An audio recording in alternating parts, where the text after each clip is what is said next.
Hey guys, welcome back and thanks for being here with me. I'm sorry about the long delay.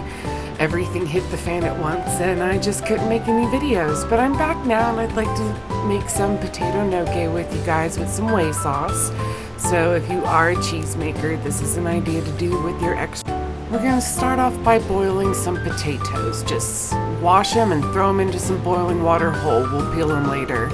You're going to notice that second potato isn't being used. When it's green like that, it means that it's poisonous. Potatoes are actually poisonous. We've domesticated them to not be poisonous.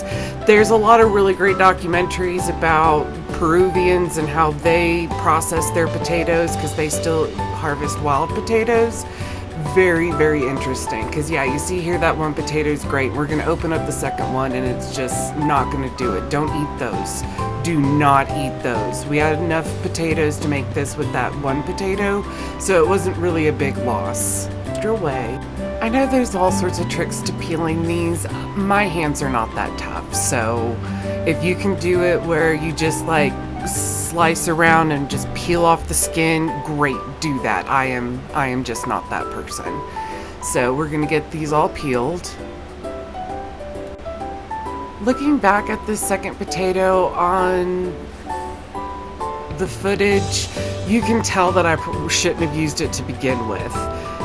It just didn't look like that in real life. But you can definitely see how green it is on the footage. But yeah, don't eat that. Whatever you do, just don't eat that. Throw it away, compost it. Do not give it to your dog. Do not give it to your cat.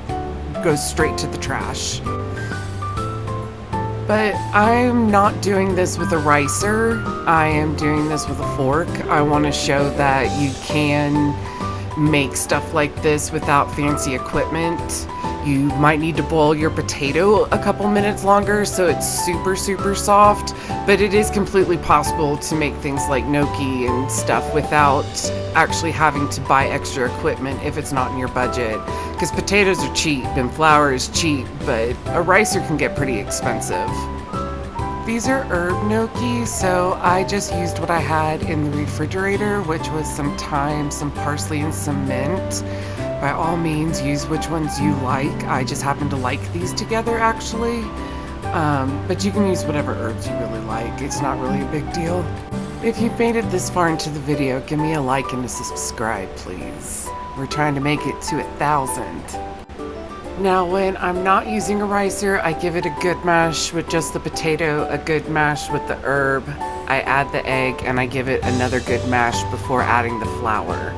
This is just going to make sure that your potato is as smooth and as fine as possible. And once we start adding the flour, we're going to start kneading it into a dough. It's going to be sticky, but you don't want it like really wet. You want it more like biscuit sticky. That's a really good consistency to aim for, is a biscuit kind of sticky.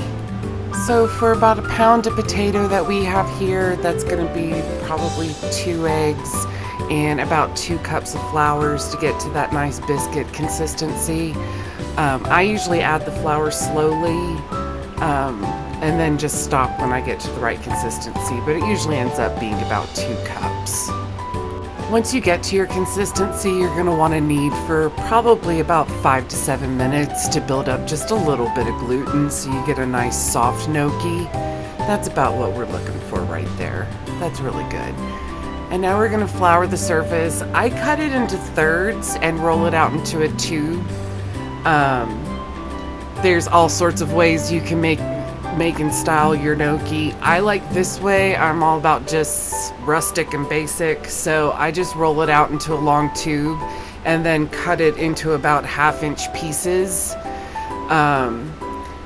You're going to want to make sure as you go along to flour all of your pieces so they don't stick together in the pile, and you're going to want to kind of fluff them afterwards to make sure that nothing's sticking together.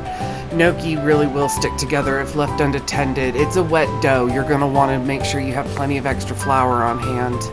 Go ahead at this point and get some water on to boil, because by the time you're done making all the gnocchi, the water will be ready to boil. And so I had to do mine in batches. You might have to do yours in batches depending on how big of a batch you're making, but I'd also start browning your butter while you're cooking your gnocchi. You're only going to need to keep them in there for about 5 or 6 minutes at a time, but I would let the water come back up to a boil after each round was done with so you can get an even cooking. And then we're going to fry it up in the browned butter. And while this is going on, you need to start warming your whey. I do have a basic cheese recipe that will be good for it. I don't suggest vinegar wheys. They're a little sour unless you like that. And then we're just going to add the whey and reduce by about half. And while that's reducing, we're going to go ahead and get some white pepper in there. And after it's reduced, we're going to add a little bit of lemon and butter and make a creamy sauce. I would suggest an unsalted butter for all of this. It's easier to adjust your salt with an unsalted butter versus a salted butter. Yeah, I tried it with salted butter and it ended up being too salty. So yeah, please use unsalted butter.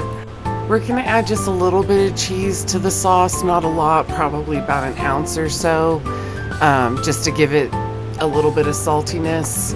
And we're gonna sprinkle more cheese on top, but we're gonna swirl that around, and once it becomes a beautiful sauce, we're gonna go ahead and put it on a plate and top it with cheese. They are very lovely. It's a great way to use whey. So thanks guys, I'll see y'all next time.